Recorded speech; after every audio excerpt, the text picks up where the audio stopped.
그 일본 비전교회는 오래전에 제가 알고 있었는데 우리 박영수 목사님 카톡으로 그동안에 교신을 하다가 하나님이 언제쯤 길을 여시면은 직접 대면해서 얼굴을 좀 뵙고 인사를 드릴 수 있을까라고 생각하다가 오늘 이 뜻깊은 이 한일 국교 정상화 60주년 기념 예배를 일본 비전교회에서 드린다고 해서 오늘은 제가 자원해서 왔습니다. 네, 저 윤한용입니다. 저는 침례 교단의 목사이긴 하고 현직에서는 지금 국제학교의 교장으로 있습니다.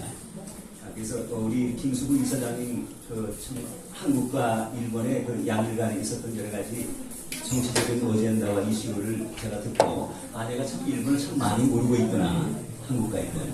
그래서 저 여러분 아시다시피 우리 박윤수 목사님께서 내빈을 대표해서 일사 말씀을 짧게 해달라고 해서 다음 순서가 또 기다리고 있기 때문에 제가 많은 시간을 차지하는 것은 결례가 된다는 생각이 듭니다. 제가 일본을 관심을 갖게 된 것은요, 영국에서 유학하는 동안에 제 클래스메이트가 일본인이었어요. 미츠코라는 아주 아름다운 여인이었는데 제가 마음속에 담아두었던 여인이었습니다. 그래서 귀국해서 계속 이제 카톡으로 그때는 전화도 국제전화를 했는데 어느 날 결혼을 했다는 소식을 받았습니다. 그때 일본에 대한 인상을 제가 가졌는데 굉장히 정직하고 제가 알고 있는 겁니다. 여러분하고 조금 다를지 모르겠는데 제가 그 친구를 만나고 이제 제가 느낌은 굉장히 정직하구나, 그리고 굉장히 친절하구나, 그리고 굉장히 예의 바르구나, 그리고 남에게 민폐를 주는 것을 굉장히 꺼려하는구나 라는 것을 제가 이렇게 학교 안에서 그런 마음을 제가 느꼈습니다. 그래서 우리가 어떤 한 개인을 관심을 갖거나 한 나라에 대해서 우리가 관심을 갖는 것은 오늘 우리 목사님 설교에서 말씀하셨듯이 그냥 되어지는 게 아니잖아요. 마음에 작동이 일어나야 되거든요. 그래서 그거는 예수님께서 주시는 그 놀라운 마음으로 우리가 다가갈 수 있는데, 우리가 정치학적으로나 역사학적으로 또는 우리가 동북아의 지정학적으로 한국과 일본의 양일 간에 우리가 풀어야 될 많은 숙제가 있는데 선뜻 우리 마음이 일본으로 가기가 어렵잖아요. 그래서 오늘 저도 한 여인의 그 예전에 그런 아름다운 추억 때문에 제 마음의 작동이 일본으로 가게 됐습니다.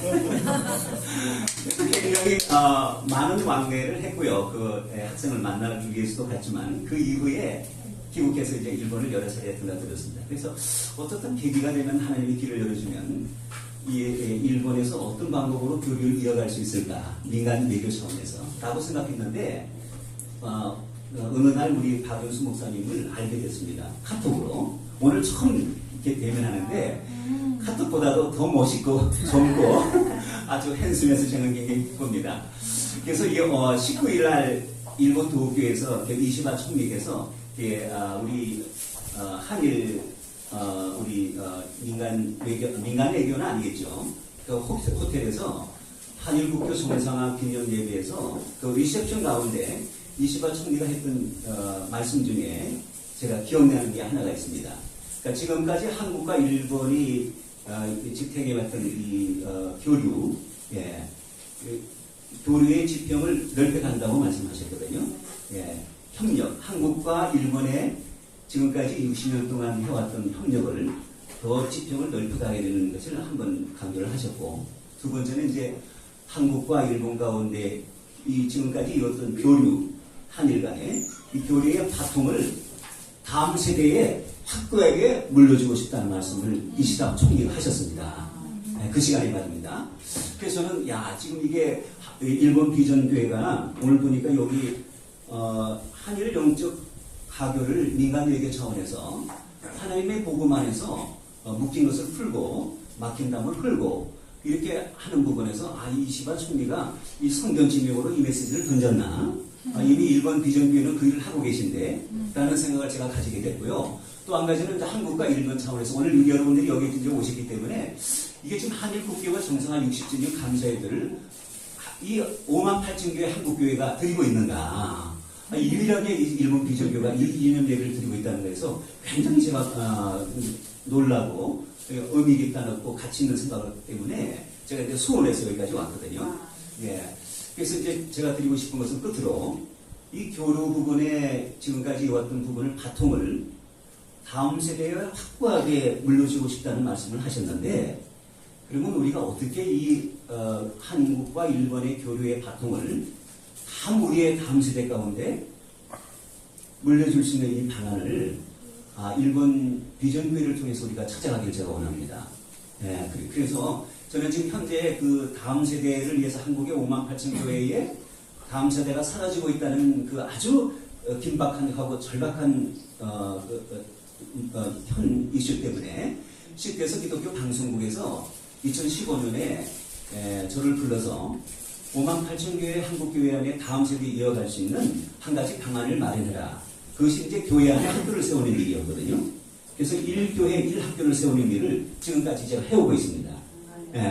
그래서 저는 일본에 넘나들었던 이유 중에 하나는 이 교류를 다음 세대의 바통을 이어줄 수 있는 방안을 한국과 일본 가운데 어떻게 이게 다음 세대를 이어갈 수 있겠는지 교육적인 측면에서 우리 목사님하고 다음에 좀 이렇게 개별적으로 나누고 또 여러분들 함께 기회가 되면은 함께 나누어서 일본 비전교회가 품고 있던 영적 가교 역할이 정말 이게 이례적으로 끝나지 아니하고 계속해서 영구적으로 이어갈 수 있는 그런 바람이 됐으면 얼마나 좋겠나 하는 생각으로서 인사를 가능합니다. 감사합니다.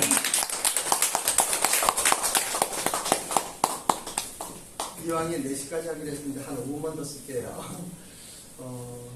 사실은 저도 나이가 70이 되고 하니까 이제 뭐 이 정도 했으면 됐지 하는 생각이 들었었어요. 그래서 충무로에 오게 되면서 많은 생각을 하는데 그 중에 결정적인 또 저희 마음속에 하나님 은혜가 임한 것은 우리 윤하은 목사님이죠. 저 윤하은 목사님 조금만 이야기를 하셔요. 한 2, 3분만 시간 드릴게. 그리고 또 용기를 얻은 것은 우리 손영철 목사님이셔요. 그리고 또 한일수 선교사님도 남아공에서 32년 사역하시다 한국에 들어가는 게 이상이에요. 우리 손영철 목사님은 한 1년 전부터 같이 이렇게 해서 정말 제가 종로가에서 얼마나 많은 목사들을 맡겠습니까? 그 많은 목사님 보면서도 저렇게 인품 정말 귀한 그리고 겸손하고 훌륭한 분을 사실은 보지 못했어요. 그래서 우리 손영철 목사님도 한 1년 지나면서 같이 공동단임으로 이렇게 가십시다. 저보다 나이 조금 어리시니까 저보다 좀 힘이 세잖아요. 그렇게 부탁드리면서 동시에 한국에 지금 온 지 얼마 안 되는데 통일교에서 태어나셔서 통일교에서 자라서 통일교에서 우리 윤인종 선교사님과 원래는 정신대 미국적이기 때문에 이제 성인으로 바뀌었어요. 오셨다는 이야기 듣고 뵙고 싶었어요. 왜냐하면은 저는 일본에 살면서 통일교 아줌마들한테 많은 마음이 있어요. 그러면서 잘못된 윤석열 한 사람 때문에 그 AS 여성들이 8,000명씩이나 그냥 알지도 못하는 남자들하고 시골에 있는 사람은 합동 결혼하고 6,000명씩이나 합동 결혼하고 21년 시간 지나면서 요즘도 가끔 만나고 이야기하고 합니다만 완전 피폐되어 있어요. 신랑이 신랑 노릇 못하고 남편 노릇을 못하는 거예요. 영장한 사람들이 많고요. 애들은 또 일본어를 못하니까 일본 돌아가지도 못하고요. 그런데 그 사람들을 위하여 뭔가 해야 되겠다 생각을 하는데 부부가 미국에서 오신 거예요. 그래서 뵙고 싶고 그래서 우리 교회 2부 순서로 또 1시간 정도 이렇게 말씀도 듣고 있는데 저분이 저한테 그런 이야기를 하는 거예요. 통일교 아줌마들도 중요하지만 그 2세대 중요하다. 통일교에서 태어난 일본인 부인들의 자녀를 위한 시간 정말 요즘에 계속 그 기도하고 있어요. 그래서 제가 우리 목사님에게 성교 목사님을 함께 할 수 없겠습니까? 부탁을 드려갖고 몇 차례 이야기하면서 우리 일본 비전교 성교 목사님으로 또 성교사님으로 가볍게 하시는데 제가 조금 시간을 좀 드리고 싶어요. 괜찮죠? 네. 그리고 우리 한일 성교사님도 남아에서 오신 지 얼마 안 됐어요. 근데 지금 아주 오신 거 갈 거예요. 아주 오신 거죠? 네. 그리고 이제 뭐 시동생도 이제 한국으로 우리가 조인이기 때문에 우리가 초청을 하려고 그러는데 그분들은 아프리카 분들이셔요. 남편도 남아공 신학교에서 만나갖고 32년 동안에 그 남아공에서의 선교에 놀라운 일 아닙니까? 정말 좀 감동되고 존경스러워요. 저는 내 나라에서, 우리나라에서 17년, 18년 하는데도 힘들거든요. 저는 선교사를 여기 온 거예요. 근데 내 나라인데도 힘들어. 자, 좀 유랑 목사님 이야기 좀 들었으면 좋겠습니다. 가시죠. 예. 촬영하고 있으니까 촬영되는 것만 이야기하셔요. 저희가 지금 강의한 건 보여주지 말라 그러면 안 되니까. 안녕하십니까. 말씀 목사님께서 하신 윤하은, 원래 정하은입니다. 목사입니다. 말씀하신 것처럼 저는 통일교에서 태어났어요. 저희 부모님이 저희 남편이고요. 남편 부모님도 통일교인이었고 저희 부모님도 통일교인이었고. 아니 먼저 좀 한 말씀 하시고 들어가시죠. 먼저 먼저 한 말씀 하시고 들어가시죠. 여러분 정말 반갑습니다. 저희들이 앞으로 무엇을 해야 될지 하나님의 그 뜻을 따르기를 원하고요. 저희들이 그래도 살아 있어갖고 이렇게 살아 있습니다. 그래서 박윤수 목사님을 만나뵀는데 정말로 기쁜 일이 있을 것 같습니다. 여러분과 함께 나누기를 원합니다. 감사합니다. 평양의 대부분 이후로 저희 할머니께서, 친할머니께서 김성도 권사님이라는 분이 예수님을 뜨겁게 만나셨어요. 그래서 영적인 은사를 크게 하시다가 잘못되셨습니다. 그래서 거기서 악한 영들이 역사하셔서 잘못된 예언을 받으셔서 많은 악의 씨앗들이 부러졌습니다. 한국 교회사에. 그래서 저희 아버지와 또 이런 저희 집안이 그런 아픔을 겪은 전 집안적인 내력이 있습니다. 그래서 하나님께서는 그래서 저는 통일교회라는 곳에서 초창기부터 저희 부모님이 그곳에서 교회를 세우는데 많은 역할을 하셨고, 통일교회 안에서 통일교회 2세로서 통일교회 용사로서 훈련을 받고 자라난 사람입니다. 전 세계의 통일교 복음화를 위해서. 그런데 하나님께서는 저희들을 불쌍히 여기셔서 아마 하나님의 구원 계획이 창세전에 있으셨으리라 믿습니다. 그래서 어느 날 갑자기 저희를 그곳에서 끄집어내셨어요. 통일교회에서 끄집어내셔서 기적적으로 만나주셨습니다. 그 기적적인 스토리는, 감동의 스토리는 저희가 다 못하지만 죽었다 살아나는 생명이 끊어질 수도 있는 엄청난 아픔을 겪었습니다. 그런데 하나님의 은혜로 저희가 감사와 기쁨 가운데서 주님을 만나서 이제는 저희 부부가 이단의 교회수로서 태어났지만 이제는 그리스도의 제자로서 하나님의 자녀로서 살아가면서 복음을 증거하고, 또 저희 마음속에 늘 통일교회에 있으면서 일본 사람들을 많이 봐왔고, 일본의 안타까운 그 귀한 영혼들이 통일교회에서 희생되고, 또 그 일본이라는 나라를 얼마나 통일교가 휘저어놓은가에 대해서 늘 마음에 빚을 갖고 있고 미안한 마음을 갖고 있었습니다. 저희는 대학교 졸업하자마자 미국으로 갔어요. 미국으로 유학 가서 미국에서 또 미국의 통일교를, 미국에도 통일교 학교가 초등학교부터 다 있습니다. 대학교까지. 거기서 저는 그 교육을 맡았고요. 그래서 영원히 통일교에서 할 줄 알았지만 하나님께서 불러주셨고 만나주셨고 또 신학을 시키셨고 목사 안수를 받게 하셨습니다. 주님의 놀라운 은혜입니다. 그런데 또 이제 지금 이 시점에서 하나님께서 또 한국으로 부르셨어요. 그래서 제가 작년에 한국으로 왔습니다. 와서 한국을 놓고 또 전 세계를 놓고 기도하는 가운데 일본에 대한 마음을 늘 갖고 있던 마음을 하나님께서 아시고, 또 박윤수 목사님 만나게 하시고 일본 비전교회를 만나게 하시고 또 하나님의 계획이 있으신 것 같습니다. 이 시대에 지금 21세기에 가장 중요한 한국과 미국과 일본을 마음에 품고 기도하게 하십니다. 하나님의 계획이 있으시고 우리 미국과 한국과 일본이 하나님의 계획 안에서 다시 한번 복음의 종주국으로서 세계 선교 대국으로서 복음, 세계 복음화를 위해서 크게 쓰이는 나라가 되기를 간절히 기원합니다. 감사합니다. 저기 이제 학교에서, 대학교에서 30년 이상 강의를 하고 있습니다. 강의는 항상 교재, 교과서와 준비된 것, 그것만 놓고 했기 때문에 오늘 여기서 목사님이 말씀하신 것처럼 교재 없이 계속해서 수십 번 하는 그런 거는 제가 잘 해보지를 못했습니다. 그래서 제가 항상 발표하기에 PPT를 가지고서 했었는데 제가 아침에 듣기로는 강교수님이 파일을 그래서 그러면 PPT가 여기 와 있구나. 저는 뭐 그렇게 생각을 했습니다. 그런데 뭐 그렇지 않았다 하니까 예, 제가 뭐 기억하고 있는 만큼 말씀을 드리도록 하겠습니다. 예, 저는 한국대학교에서 1980년부터 2016년까지 36년 동안 여기에서 교수실 하다가 2018년도에 퇴직을 하고 지금은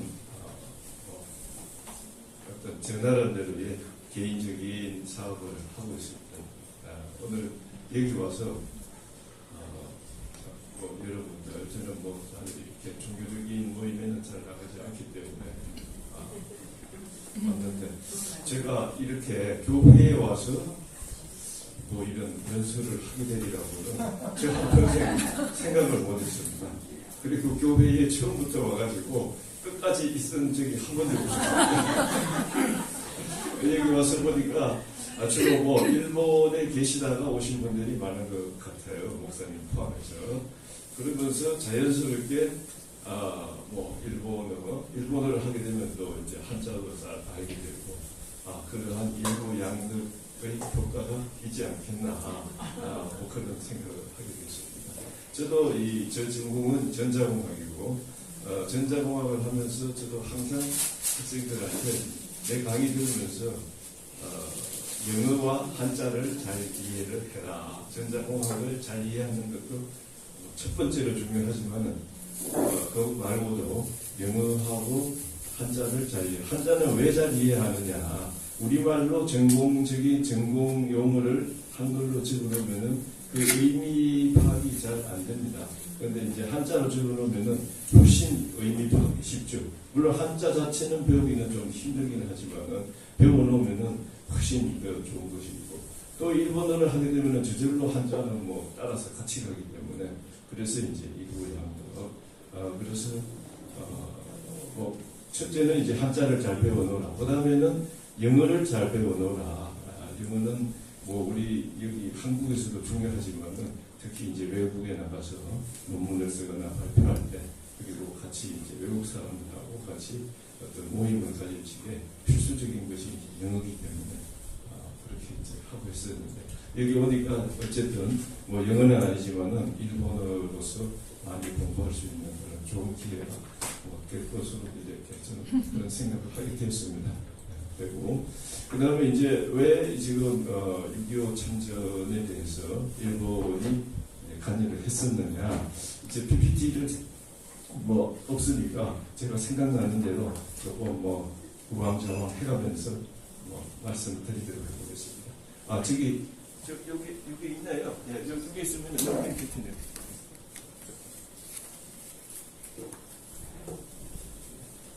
때. 이거 왔어요. 이거 다음에 시간 한번 드릴 테니까요. 이거 보시고 여기 간단하게 얘기해 주시고 여기 다음에 시간에 한번 여기 있습니다. 강제를 안 쓰니까 강제를 안 넣으니까 잘 구분야 가는구나. 오늘 선물로 가세요. 그냥. 왜 이거 좀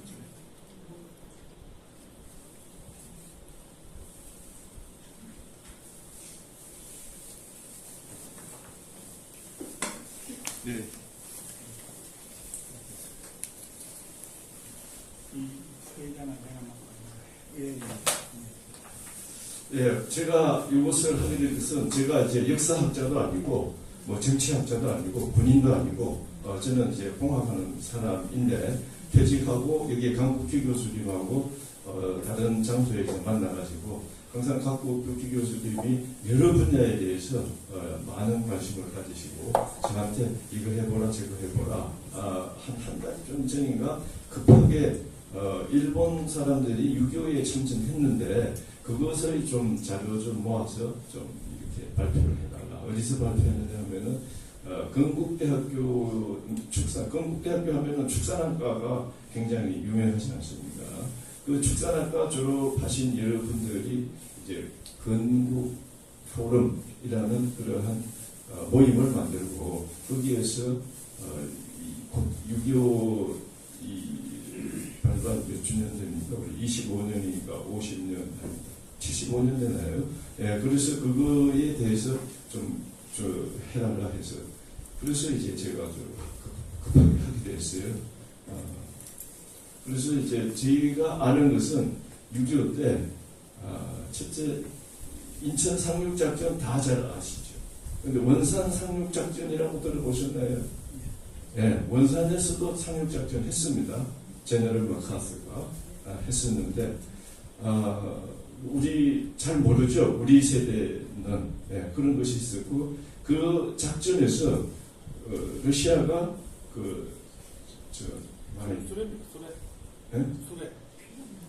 물에 있는 지뢰. 지뢰,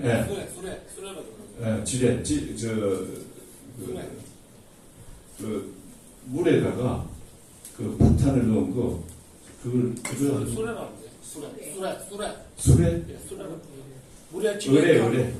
의뢰를 많이 퍼뜨렸어요. 의뢰가 많이 있으면은 배들이 갈 수가 없지 않습니까? 박치기 하면 그냥 터져버립니다.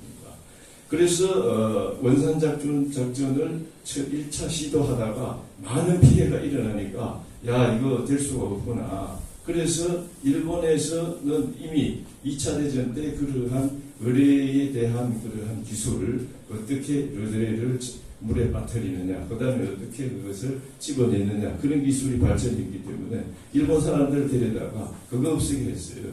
그러다가 그것이 대략 한 2주쯤 걸리는 바람에 사실은 원산 상륙작전이 육군이 먼저 가버렸어요. 육군이 먼저 금강산으로 치고 올라가가지고 원산을 먼저 점령했기 때문에 군사적인 의미는 좀 많이 퇴색이 되어 있어요. 왜냐하면은 이미 육군이 치고 올라갔는데 나중에 상륙작전을 했다는 것이 무슨 군사적인 의미가 있느냐. 그래서 그 의미는 없어졌는데 어쨌든 그렇게 해가지고 미국 해병대가 원산에 상륙을 해서 어디로 갔느냐. 개마공원을 거쳐가지고 압록강까지 올라갔어요. 압록강까지.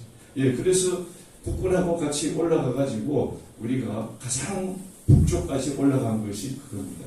그러는데 사실은 이미 중공군은 슬금슬금 낮에는 나무 밑에 숨어있다가 숨어있다가 밤만 되면은 슬슬 나와가지고 미군 눈이 안 보이게 내려왔어요. 그러니까 미군은 이미 올라가 있고 중공군은 내려왔어요. 그러다가 이제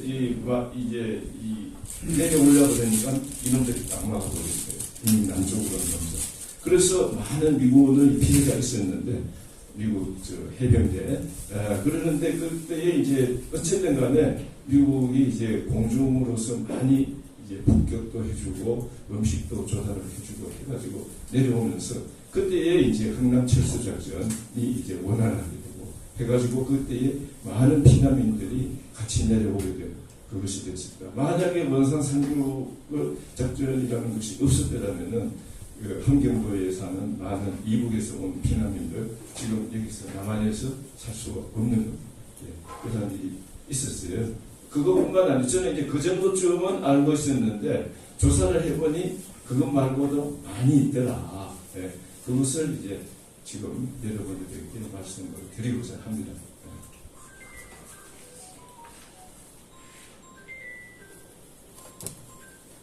자, 그래서 UN 참전 16개국 다 잘 16나라가 있다는 것은 다 잘 아시죠? 그래서 한번 다시 얘기해 보겠습니다. 미국, 영국, 오스트레일리아, 네덜란드, 캐나다, 뉴질랜드, 프랑스, 필리핀스, 터키, 지금은 튀르키예라고 하죠. 타일랜드, 그리스, 유니언 오브 사우스 아프리카. 아까 남아연방에서 오신 분 아셨죠? 유니언 오브 사우스 아프리카. 남아연방. 그 다음에 벨지엄, 룩셈부르크, 콜롬비아, 이티오피아. 이렇게 해서 16개가 있습니다.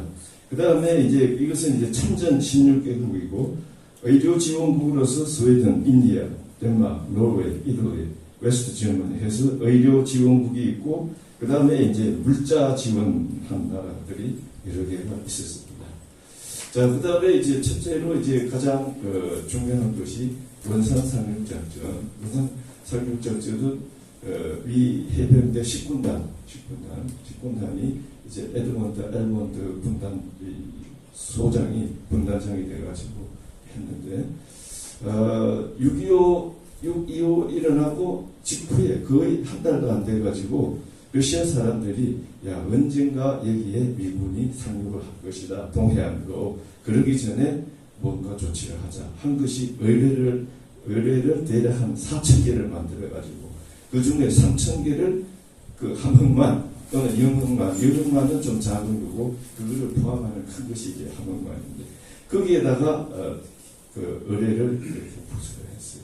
기뢰 정확히 의뢰라는 게 아니라 기뢰를 부수를 했어요. 그래서 이제 이 미군이 인천에서 이제 메카스의 특징은 뭐냐? 이 사람이 뭘 좋아하느냐? 그거를 좋아했어요. 상륙작전. 메카스의 특징은 뭐냐?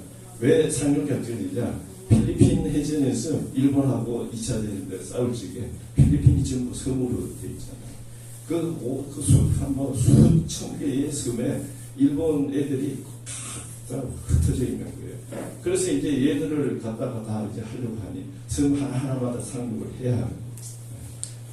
그래서 그 당시 그 필리핀의 해전이라고도 하고 조금 더 이제 정확하게 하면은 레이테 해전이라고 그래요. 레이테 해전에서 그것이 이제 이때까지 역사상 최대의 해전이다. 우리가 알고 있기로는 좀 큰 해전 그러면은 트라팔가 해전.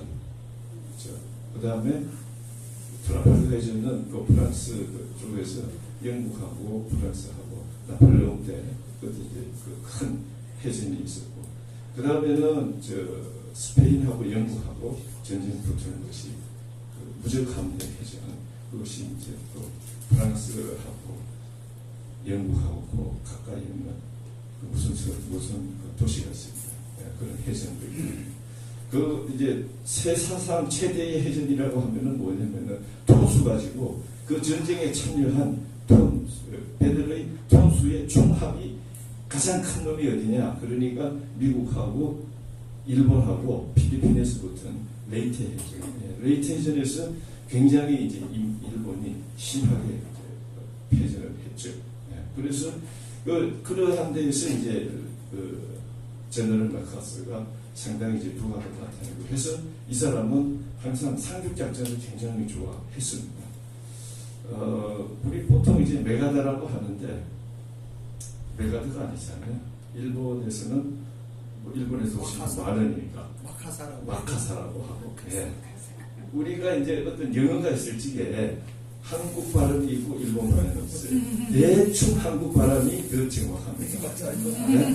맥도날드, 마크도나르도 훨씬 괜찮습니까? 그런데 딱 하나 제가 이때까지 알고 있는 딱 하나 일본 발음이 한국 발음보다 더 정확한 것이 뭐냐 하니까 마카사더라고요. 우리의 메가드는 완전히 엉터리거든요. 마카스가 훨씬 더 정확하고 조금 더 정확하게 하려면은 머카스가 이제 일본어로는 표현이 어렵기 때문에 이제 마카사라고 한 거예요. 메가드가 아닙니다. 자, 그래서 인천으로 상륙을 해서 서울을 뺏어가지고 이제 탈환을 하고 그 다음에 그것을 이제 국군하고 미 육군한테 넘겨주고 다시 이 사람은 그러면은 이번에는 평양 쪽으로 이제 가려고 하니 이번에는 동해안으로 가서 한번 치라 이렇게 해가지고 그래서 원산 상륙작전이 기획이 된 거예요. 그 기획이 됐는데 뭐 제가 아까 말씀드렸다시피 기뢰 때문에 바로 가서 상륙을 못하고 거기에 이제 심각한 피해가 있고 하니까 일본 사람들을 불렀다. 일본 사람들 불러가지고 그러고는 이제 50년에 이제 6.25가 일어난 해인데 10월 초에 이제 뭐 한 3개월 정도 후에 그래서 이제 그 미국 연합군 사령부에서 거기에 이제 그 해상보안청 일본 해상보안청의 그 청장에 해당하는 사람한테 야, 기뢰 좀 제거 좀 해다고 그러니까 니네들 잘 했잖아 그거 그런 것들은 니들이 잘하는 거잖아. 그러니까 그 사람이 바로 그 당시 일본의 수상 그 요시다라고 있었어요. 요시다. 제가 어릴 적에는 그 일본 수상이 이케다라는 사람이었어요. 이케다 다음에 사또 다음에 다나카 뭐 이런 식으로 갔습니다. 그 이전에 일본은 수상의 수명이 굉장히 짧지 않습니까? 1년짜리도 많고 1년 이하짜리도 많고 여러 사람이 있었는데 비교적 길게 한 사람이 초기에 그 요시다라는 사람이 있었어요. 그래서 이제 요시다가 해상보안청장의 의견을 듣고 뭐 보통 뭐 평시 같으면은 그런 거 하는데 뭐 몇 개월이 걸릴 텐데 뭐 하루아침에 그냥 뭐 막 만들어지는 거예요. 워낙 전황이 급박하다 보니까. 그래서 이제 그 소해대라는 것을 빨리 조직했어요. 그럼 소해 뜻이 뭐냐? 소는 쓸다. 빗자루로 마당을 쓸다 할지게 그 소자예요. 그래서 소해는 바다를 깨끗이 청소한다. 그 부대를 만들어 가지고 그래서 그 나가사키 현에 있는 사세보 함원을 급박하게 출발을 해서 영흥만은 우리나라 동해안 함흥 있는데 거기로 말합니다. 그래서 3일 만에 도착을 해가지고 거기에서 이제 소해 작업을 한 거예요. 썰은 다 건져내는 작업, 건져내든지 수중에서 폭파시키든지. 그래서 그 작업 자체가 굉장히 위험한 일이고 해서 유엔군 함정이 도착, 유엔군 함정이라는 건 미군을 얘기합니다. 함정 도착이 침몰됐고 해군 함정 도착, 그 다음에 일본의 소해전 함정도 침몰된다. 어쨌든 대략 한 2주일간 그것이 작업이 끝나고 원사만에 상륙을 한 그것이 그것 때문에 이제 그러한 그 다음에 이제 인천 상륙 작전뿐만 원산 상륙 작전뿐만 아니라 인천 상륙 작전에서도 일본 사람들을 많이 데리고 갔었다. 주로 어떤 사람을 데리고 가느냐? 일본 미군이 그 당시 점령을 해가지고 점령 부대에서 일하는 일본 사람들을 이제 그 사람들을 해가지고 의뢰 탐지하고 그 인천에 그 당시에는 우리가 이제 서해안에 한국이 수신 정보를 가지고 있지를 못했어요. 그런데 이제 일본 애들은 계속 한국을 지배하면서 그러한 여러 가지 지형에 대한 데이터들을 가지고 있기 때문에 그 사람들이 이제 그런 수신 정보도 하고 그 다음에 이제 항만 노동자 이런 것들 그런 이제 우리가 그 당시에 이제 산업이 별로 발전을 안 해가지고 별로 없었어요. 대부분이 농민이었지 바닷가에 나가서 뭐 일하는 사람이 없었는데 거기에 이제 일본 사람들 데려다가 거기에서 이제 그 전부 총 인원이 얼마냐? 대략 한 3,000명이었어요. 큰 인원을 데리고 갔습니다. 그러니까 이제 이 사람들은 소속은 그 민간인이지만 일본에는 군인이라고는 제로명이었으니까 그렇지만은 실질적으로 다 이 조선에 와가지고 전직 군인 뭐 이런 사람들이 있었고 그리고 기본적으로 제일 중요한 것이 뭐냐? 미군이 한국 와서 전쟁을 하려니까 한국인하고 대화가 안 된다. 그러면 일본 사람을 데리고 가면은 대화가 어떻게 되느냐? 미군, 한국 사람, 일본 사람 그렇게 있으거든. 그 당시에 이제 한국 사람의 대부분이 일본 말을 아주 능통하게 했기 때문에 그다음 영어로 뭐라 얘기하면은 일본 이제 미군 부대에 속해 있는 그 일본 사람들이 영어를 알아듣고 그거는 일본 말로 우리 한국 사람한테 얘기하고 그래서 일본 말로 듣고 다시 영어로 이렇게 해주는 그런 통역하는 그러한 보조를 많이 받았었다. 그래서 뭐 그런 거. 그 다음에 급하게 인천에 이제 육지로 올라가려니까 워낙 그 인천이라는 것이 항구로서는 조건이 시간이 나빠가지고 다 올라갈 수가 없다. 그래서 쭉 진흙버리고 해가지고 급하게 일본 사람들한테 부탁해서 알루미늄 사다리 60개를 급조해서 그거를 올라타고 이제 우리 섬으로 월미도나 뭐 이런 데에 상륙하는데 일본에서 급하게 만든 알루미늄 사다리가 필요했다. 그래서 그 다음에는 이제 뭐 인천에서도 기뢰가 왔습니다. 진남포, 뭐 군산 이런 데도 있었고, 그런 이제 각 항구, 원산, 흥남, 해주, 군산, 인천, 남포, 진남포 이런 데에서 지배 작업에서 일본 사람들이 많이 활동을 했고, 그 다음에 이제 첩보 활동, 군사 지도 이것이, 그래서 미군들이 한국 와서 전투를 할 적에 한국 지도, 한국 사람이 만든 한글로 된 지도가 아니고 일본 사람이 만든 그 한자로 된 지도, 그거 가지고 이제 주로 했어요. 그러니까 그건 이제 영어로도 안 돼 있으니까 저 일본 말로 번역된 한국 진영, 그런 식으로 이제 했었고, 그 다음에 후쿠오카에서 혈액은행을 설립해가지고 여기서 부상당한 그 유행군들을 후쿠오카에 날라서 데려가서 부상군들에게 충분히 다 회복할 수 있을 때까지 수혈 이런 치료들을 해줬고, 그 다음에 이제 일본에 있는 미군의 부대에서 근무하는 일본 노무자들이 대전 전투에 참가해서 많은 사람이 일본인들이 죽었다. 첫 번째 전투가 어디냐 하면은 우리 이제 미군들이 저기 오산에 있는 중미령 전투라고 있어요. 우리 스미스 부대라고 하는데 거기에서 하다가 이제 미군들은 오산을 한 거예요. 야, 너희들 일본 식민지 있었잖아. 일본군들 싸우잖아. 그런데 우리 일본 애들 태평양에서 다 죽였어. 뭐 쉽게 이길 줄 알았어요. 그런데 막상 와서 딱 붙으니까 그게 아니고 주로 그 남한에 내려온 첫 번째 그 군인들이 말은 인민군이지 사실은 저 중국 팔로군들이었어요. 그 중국에 있는 그 군인들이 그 조선족들이 그 일본군하고도 싸웠고, 그 다음에 이제 일본이 패전하고 잠시만요. 네? 북부군요. 저기 국민당 그 군인들하고 싸우고 태평 부대에 들어가서 국민당 그 군인들하고 싸우고, 그 부대 그 사람들이 이제 팔로군이라고 부르는데, 그 중에 팔로군 중에서 조선족들 그 사람들을 그 껍데기만 인민군 군복을 입혔고 사실은 중공군이었어요.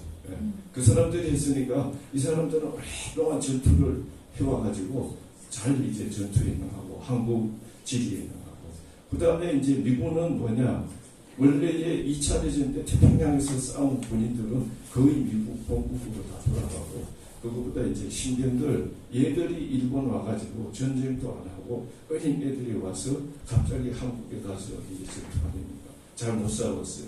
그래서 이제 그 오산 전투에서 크게 패하고, 그 다음에 다시 대전 전투에서도 쉽게 할 줄 알았는데 굉장히 큰 피해를 입고, 그때에 이제 대전 전투에 가면서 일본 사람들도 같이 데리고 갔었어요. 총 하나만 줬어요.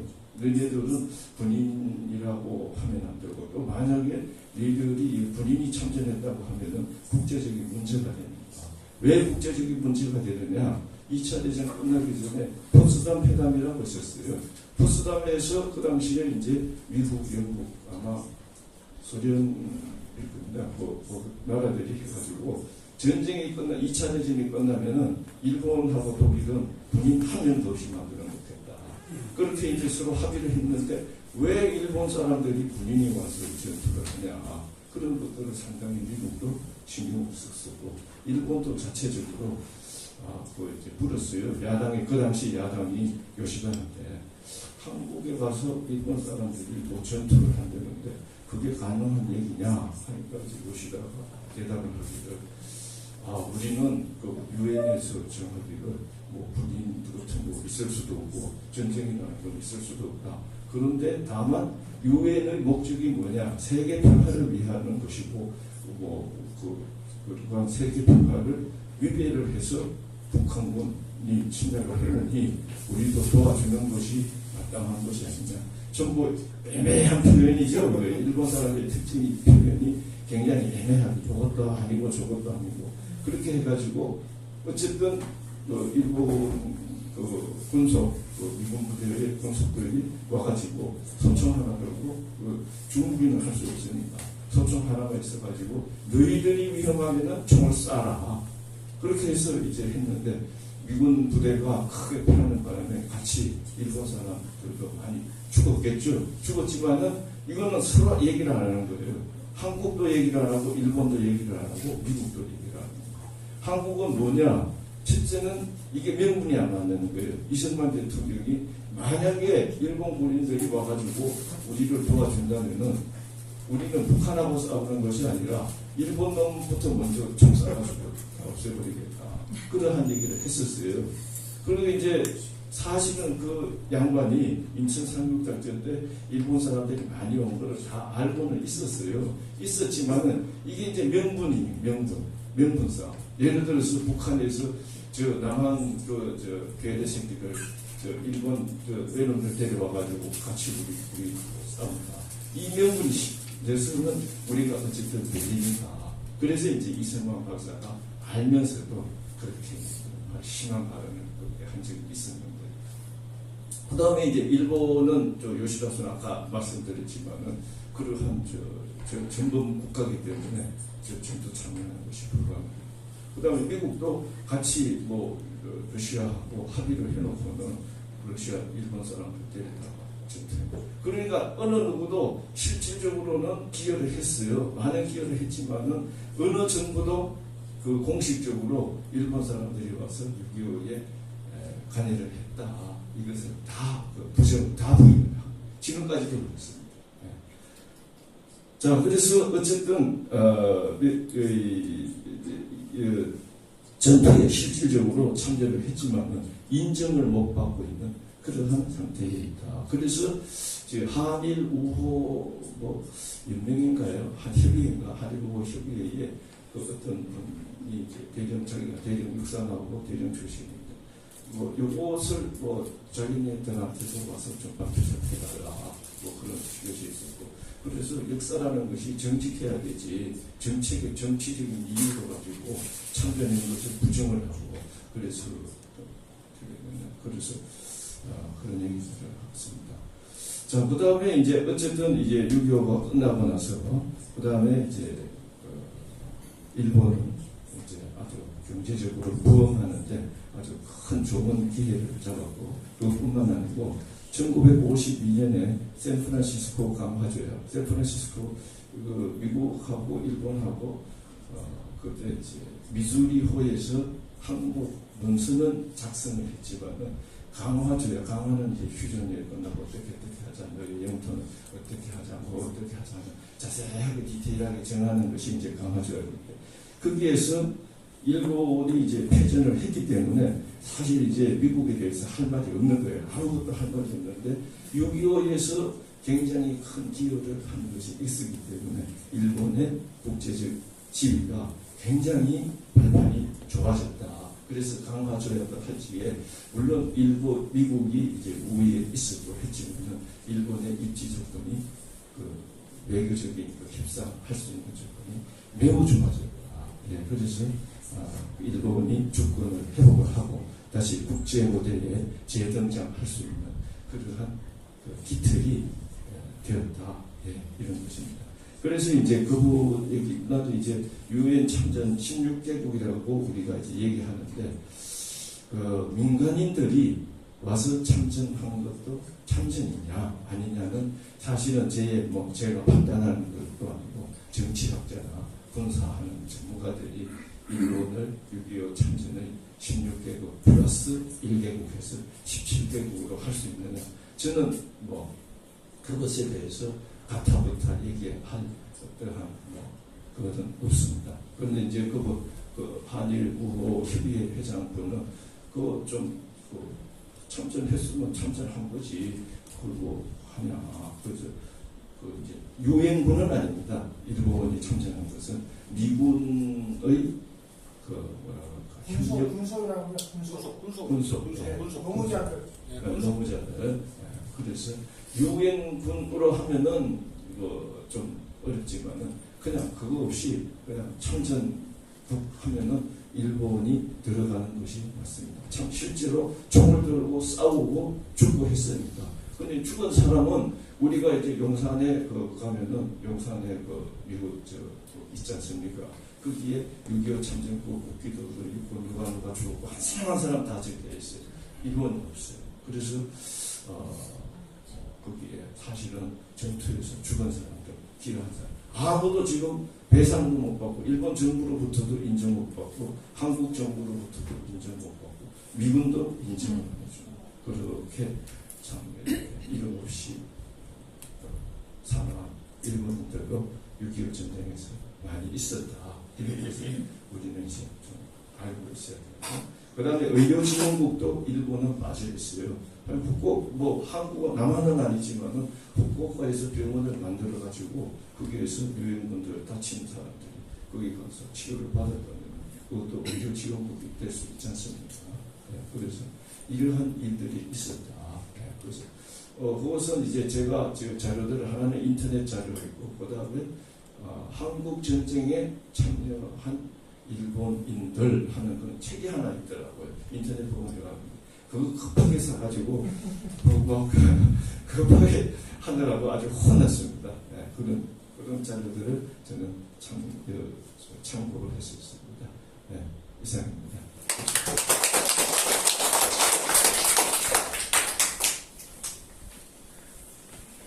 참 귀중한 이야기를 들었어요. 우리 교수님 너무 감사합니다. 우리 교수님께 박수 한번 보내주시면 좋겠습니다.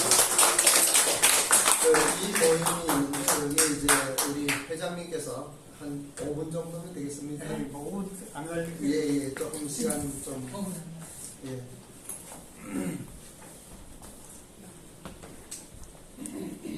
자기소개 좀 해주세요. 네, 반갑습니다. 제 강북희 교수, 성균관대학교 명예교수입니다. 1941년생입니다. 제가 벤티. 근데 뭐 그저께 저 다니엘 김한테서 문자가 그냥 응선하게 왔는데 아니 이 행사를 하는데 올 수 있겠느냐 그러는 거예요. 그래서 아이고 얼씨구나 왜 내가 이 좋은 소식이다. 또 이제 광화문에서 늘 이성만 책을 팔고 있는 걸 보고 늘 기억했거든요. 야, 이거 대단하다, 당당하구나. 그랬는데 저는 사실 1968년도 국교 정사가 되고 얼마 후에 일본 유학을 갔어요. 그래서 동경대학에서 석사 박사를 하고 8년간을 일본에서 살았습니다. 근데 오늘 제가 여기 반갑게 오게 된 것도 김중래 박사님도 급하게 연락하느라고 했는데 김중래 박사하고 또 전영경 우리 포럼에 난리 났어요. 일어나 보셔요. 네, 같이. 포럼에 오신 분 일어나 보셔요. 네, 같이. 친구이 가뿐네, 노원동에 여자분 탄영대, 교회 탄영대 하시는 분인데, 그 사람 갔어요. 이제 5분이 왔거든요, 5분. 그래서 같이 가자고, 그래서 이제 왔는데, 제가 일본 사람 68년도에, 그때 유학 기회도 없었어요. 그래서 이제 일본 가서 처음에 이렇게 보니까 키도 똑같고 막 비슷한데 말만 다르고요. 옆에 가서 보면 일본 사람이. 그래서 제가 그 아이를 둘 낳고 뭐 한국 와서 둘 낳고 이제 유서를 했는데 제가 유산균을 전공해서 여러분들 잘 먹는 야구르트 그걸 제가 초대 연구소장입니다. 유산균 전공이에요. 예. 그래서 저는 또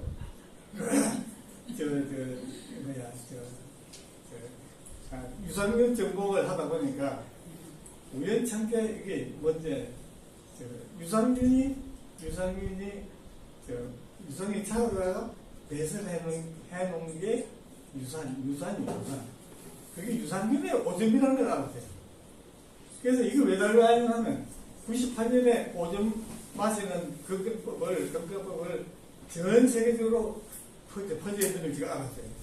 그래가지고 독일, 브라질, 한국, 중국, 미국, 싱가포르, 멕시코 국제회의 다니면서 오줌 마시는 그 금격법을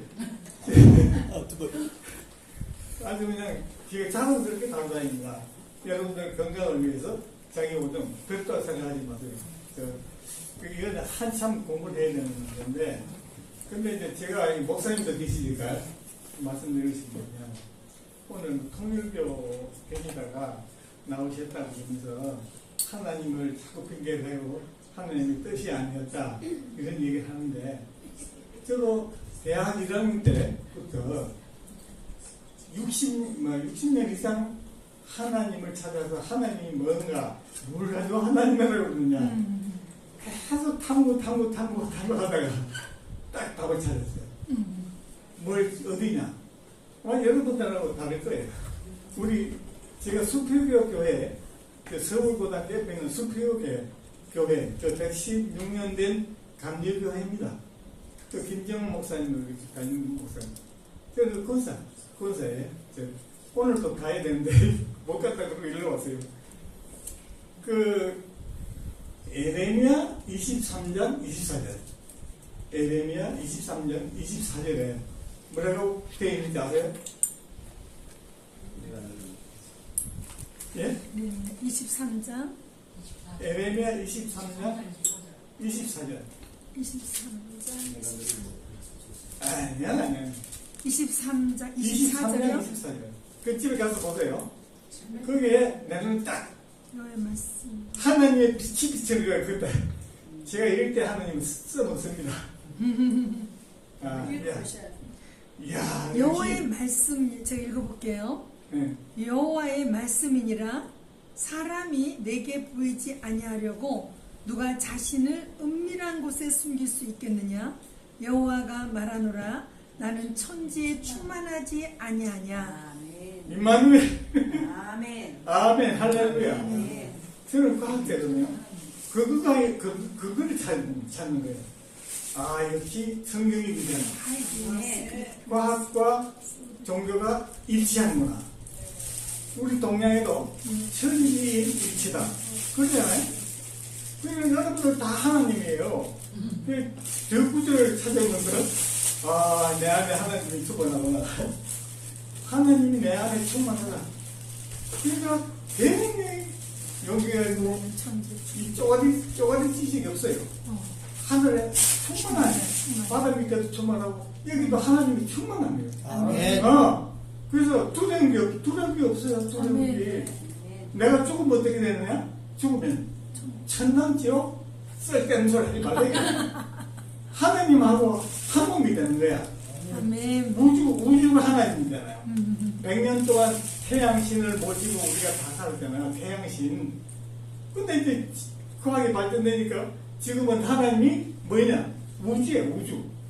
우주가 하나님이야. 그러면 우주가 어떻게 생겼느냐? 눈코가 있느냐? 어떻게 큰지도 몰라. 우주가 어떻게 생겼는지 몰라. 8월달에 우리 또 세미나를 합니다. 그럼 우주 하나님이 우주를 어떻게 만드느냐? 빅뱅 얘기하죠. 빅뱅.